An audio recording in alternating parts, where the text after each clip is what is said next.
Same income, why is one broke and one ends up wealthy and rich? I'm gonna break down today how two people can have the exact same income and have a completely different outcome. But before we start, I'm gonna get you a get out of jail free card. In the indoctrination system, our education system, you're taught to go to school, get a job, get a 401k, and write this down. Trade time for money. That is your key factor that you should take away from this. You're taught to trade time for money, which is someone else's debt. So now, why can two people make $100,000 a year and one end up really wealthy and the other one end up broke? So I think the important thing is for me to share from a personal perspective, my old self and the new self. This is my old self right here, okay? So I'm gonna give you a real world example. When I became a personal banker going into 2007, okay, I was living the dream. I think I was making $36,000, $37,000 a year. Had a paid off 1997 Honda Civic, and I lived in an apartment, and I had cash. I was living the dream. I got back on my feet after I had a big fall, back on my feet. But the problem was, every single time I got a raise and I got a new position, what happened is I never made more money. I went from making $30,000 a year to well over six figures by the time I became a VP at the bank, but I never made more money. I was the guy on the left side, and I'm gonna break that down. So here's the difference. This guy or gal making $100,000 a year, every single time they make more money, their lifestyle increases through cars, watches, and trips. So what they do with their income that comes in, which is debt, they're actually buying liabilities, taken away from their future self, taken away from their future self. Now, some of these could be assets, but they're probably not buying the right ones. And you got trips.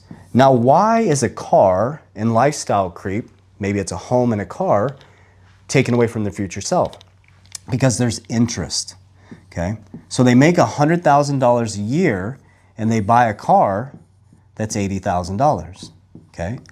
So what happened is this person on the left extended their buying power from $100,000 to $180,000 without the actual income.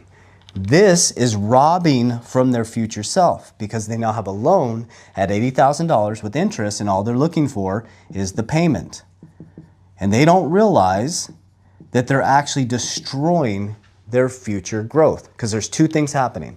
The interest is in a liability that is decreasing in value, and the money they're paid in, the US dollar, is being inflated and they're losing value of their currency, okay?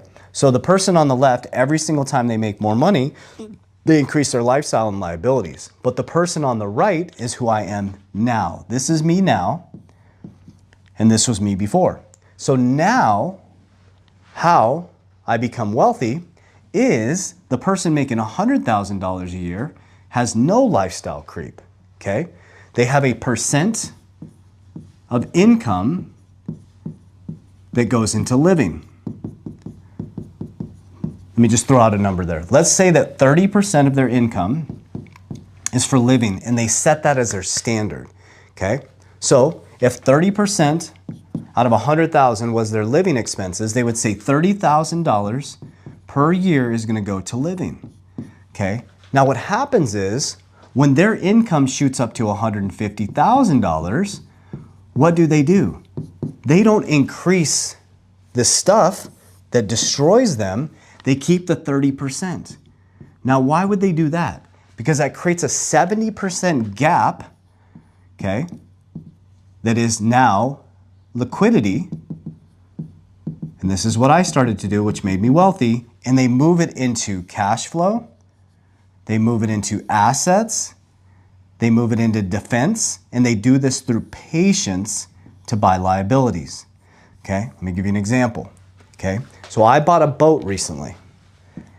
I wanted a boat in 2021, I wanted it in 2022, I wanted it in 2023, I wanted it in 2024, 2025, into 2025. On the back end of 2025, I finally was able to buy the boat because I patiently waited until assets could pay for the liability, okay? So these two people make the exact same money. This one got rich and this one was broke, okay? So this is maybe where you're at right now, okay? You may have $100,000 and your lifestyle is 80% of that, or probably even more, okay? So what you need to do is you need to start getting rid of this stuff. And you need to start to get this down as far as you can, and let's say it's 30%. Now that 70%, this is important, is you need to start investing in things that create cash flow, okay? From your income and cash flow, you want to get into assets that grow over time. Okay, when you profit from those assets, you want to do some defense and get some protection. Then from there, with the protection, you start to create leverage on the right side. Okay, and you're only leveraging to do what? To buy assets or cash flow. Now, when you want something, you put it on a vision board and you sit patiently until an asset can pay for the car. Or you create a business, okay, that could have a car, okay? There's so many different ways we need to do this. So two people, I mean, this is what it should look. It looks like chaotic over here, right? Look at that. This is how people stay broke. This is where you should be, guys. Patience, cash flow, assets, defense.